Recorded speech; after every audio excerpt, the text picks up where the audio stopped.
দেশজুড়ে শস্য সংগ্রহ কার্যক্রম সুষ্ঠুভাবে এগিয়ে চলছে।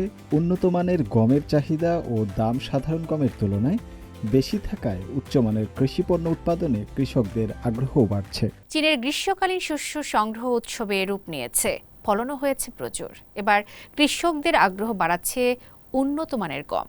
সাধারণ গমের তুলনায় এর ফলনও বেশি, দামও কম। আরও বিস্তারিত জানব সাকিব সিকান্দারের প্রতিবেদনে।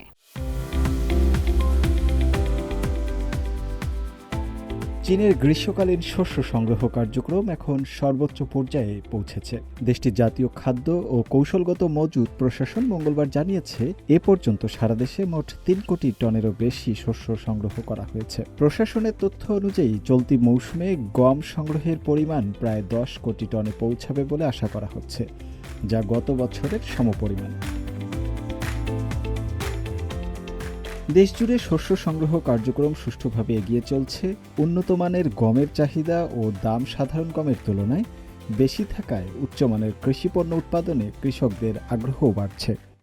বর্তমানে প্রধান গম উৎপাদনকারী এলাকাগুলোতে প্রতি জিন গমের গড় ক্রয় মূল্য ১.২১ ইউয়ান।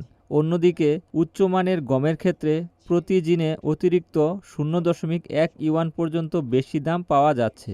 উন্নত মানের শস্যের এই অতিরিক্ত মূল্য কৃষকদের আরও ভালো মানের গম উৎপাদন ও বিক্রিতে কার্যকরভাবে উৎসাহিত করছে। নতুন মৌসুমের শস্য দ্রুত গ্রহণ ও সংরক্ষণের জন্য চীনের বিভিন্ন প্রধান শস্য সংগ্রহ কেন্দ্রে বুদ্ধিমান বা স্মার্ট প্রযুক্তি নির্ভর সরঞ্জামের ব্যবহার বাড়ানো হয়েছে।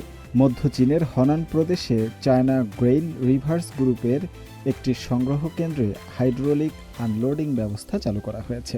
এই ব্যবস্থায় পরিবহন ট্রাক থেকে মধ্যাকর্ষণের সাহায্যে শস্য সহজেই কনভেয়র বেল্টে নেমে আসে।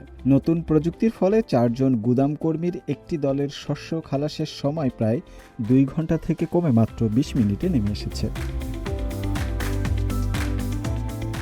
এবছর গ্রীষ্মকালীন শস্য সংগ্রহের ব্যস্ত মৌসুম সেপ্টেম্বরের শেষ পর্যন্ত চলবে বলে ধারণা করা হচ্ছে।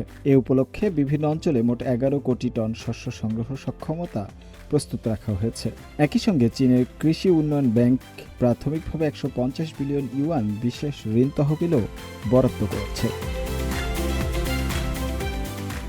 শুভ আনোয়ার, সিএমজি বাংলা।